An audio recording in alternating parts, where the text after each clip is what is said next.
Assalamualaikum warahmatullahi wabarakatuh. Berada di channel Kakak Ajil. Terima kasih buat teman-teman yang udah klik subscribe channel Kakak Ajil, karena ini sangat membantu Ajil untuk terus berkarya. Oh iya, nah kali ini kita temanya nggak ojol, karena belum ada teman-teman dari ojol yang ngirim cerita horornya, cerita seremnya. Ini malah Ajil dapat cerita dari orang Jakarta. Pokoknya ini seru banget ya. Sebelum itu kita perkenalkan dulu sosok yang bercerita ini. Kita kenalkan, ini adalah si Rian dan ayahnya. Pada tahun 1999, waktu itu Rian masih berusia 7 tahun, mau pulang kampung dari Jakarta ke Tegal. Tujuan pulang kampung dari Jakarta ke Tegal itu untuk ngurus surat-surat pindah sekolahnya si Rian. Kayaknya sih Rian ini kelas 1 atau kelas 2 SD, dia pindah ke Jakarta. Jadi ngurus lah surat pindah. Dan waktu itu hanya Rian dan ayahnya saja yang pulang ke Tegal menggunakan motor legenda. Wih, motor legenda. Mungkin zaman dulu motor legenda itu udah legend yang bisa dibilang orang punya ya, mungkin zaman dulu ya, tahun 99. Katanya suasananya tuh beda banget sama sekarang ya. Dulu itu banyak pohon dan masih banyak sawah-sawah. Itu bukan di Jakartanya, tapi proses perjalanan dari Jakarta ke Tegal itu masih banyak pohon dan masih banyak sawah-sawah. Katanya kayak gitu. Tanggal 27 November 1999, Rian dan ayahnya berangkat dari Jakarta itu jam 6 pagi menuju ke Tegal. Cuma membawa tas baju dan berkas-berkas untuk proses perpindahan sekolahnya si Rian. Rian ini adalah seorang yang sangat polos dan baik. Dan ayahnya ini adalah seorang praktisi kesehatan, tapi bukan dokter ya, lebih ke kayak praktisi tenaga dalam gitu ya. Jadi kayak pijet atau refleksi yang menggunakan ilmu tenaga dalam. Nah, kurang lebih seperti itu untuk informasi tentang ayahnya si Rian ini. Karena dulu belum ada namanya Google Map, jadi Google mapnya tuh manual. Jadi bertanya kepada masyarakat di mana dia berhenti dan bingung. Jadi sepanjang jalan ayahnya Rian itu sering banget berhenti dan bertanya kepada masyarakat untuk jalan menuju ke Tegal. Saat sampai di Indramayu, dulu itu tempatnya masih banyak sawah, masih banyak ilalang, rumput-rumput tinggi, pohon-pohon.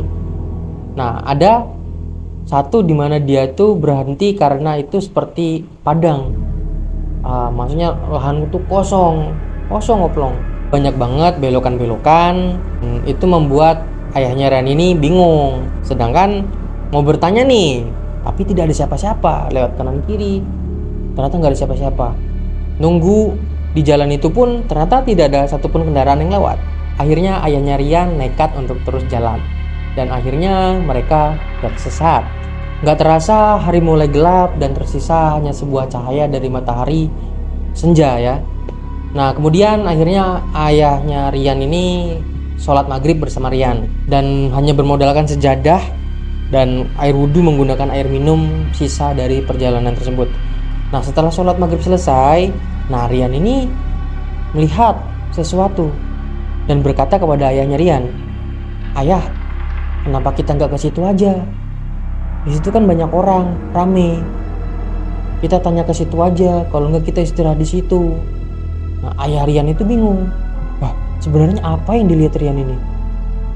Nah, malah Rian bilang kayak gini, "Di situ bajunya kayak bajunya kakek buyut ya, gitu." Nah, kakek buyut itu kan cuma pakai baju itu doang tuh, biasanya nggak pakai baju, yang perempuan kayak gini doang gitu ya. Nah, di situ anehnya ayahnya tuh nggak lihat apa-apa. Akhirnya ayahnya tuh coba untuk mengucek matanya, pejamkan matanya sambil baca doa untuk membuka kunci mata batinnya. Dan benar aja apa yang dilihat si Rian ini ternyata benar. Di situ ada sebuah pasar seperti pasar kerajaan,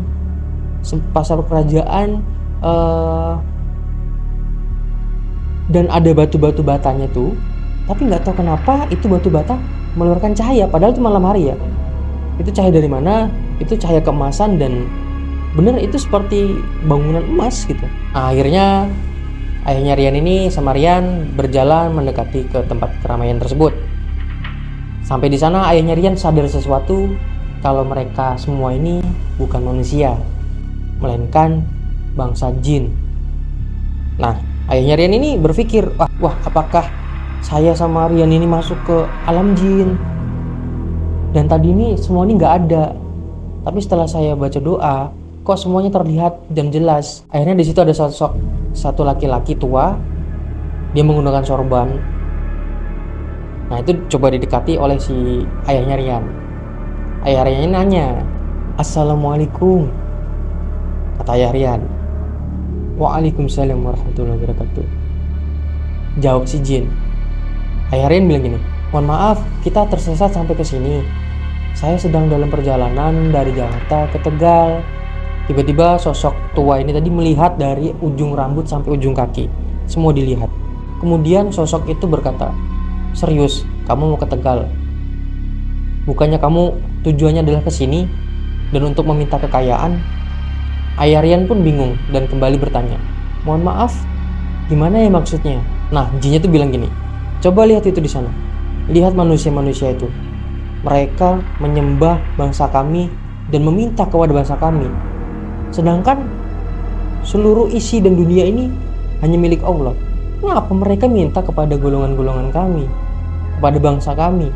Dan mereka hanyalah jadi korban dari jin-jin yang iseng, yang nakal.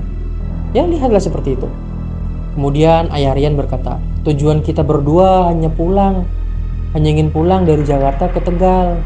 Cuman sampai di Indramayu kita tersesat dan akhirnya sampai ke sini." Dan akhirnya Om Jin ngomong, "Ya udah, ayo saya bantu untuk keluar dari alam ini." Tiba-tiba Om Jin tuh bilang, "Kamu orang yang baik, kamu banyak membantu orang. Dan aku ingin nitip satu benda yang harus kamu jaga dan digunakan sebaik-baiknya." Dikasihlah sebuah kayu panjang segini. Dan kakek ini berpesan sebelum menggunakan kayu ini harus membaca surat Al-Fatihah sebanyak 33 kali dan meminta pertolongan kepada Allah Subhanahu wa taala. Nah, ayahnya Rian pun masih bingung, ini kayu buat apa? Gitu kan? Apakah ini alat pijat atau bukan? Nah, itu dari Indramayu perjalanan sampai di Cirebon itu pukul 3 pagi. Itu sampai di Cirebon, si Rian ini tiba-tiba sakit kepala. Nah, itu berhenti sejenak di bawah pohon. Di bawah pohon rumah warga ya, udah ada di tempat keramaian. Dan ayahnya Rian ini ingat dikasih suatu benda kayak kayu pijat. Nah, dicobalah untuk memijat si Rian, totok seperti totok sarap itu ya. Dan Masya Allah ternyata langsung sembuh dan sakitnya Rian langsung hilang. Akhirnya Rian dan ayahnya sampai ke Tegal dengan selamat. Nah, setelah pulang dari Tegal, profesi ayahnya berlanjut dan makin ramai. Dan akhirnya ayahnya Rian meninggal tahun 2012. Dan saat ayahnya meninggal, kayu tersebut tiba-tiba hilang. Dan jadi kayu itu tidak diwariskan ke si Rian. Udah hilang aja, dicari di rumahnya, di lemari nggak ada. Itulah cerita dari Rian. Wah, gimana guys ceritanya? Ini yang ngeri-ngeri sedep ya, keren juga. Dia dapat, ayahnya Rian tuh dapat wasiat untuk menyembuhkan banyak orang dengan kayu itu. Dan kali kalian punya cerita yang seru, yang cerita kalian alami, langsung aja kirim voice note ke Instagram Azil SBY. Oke?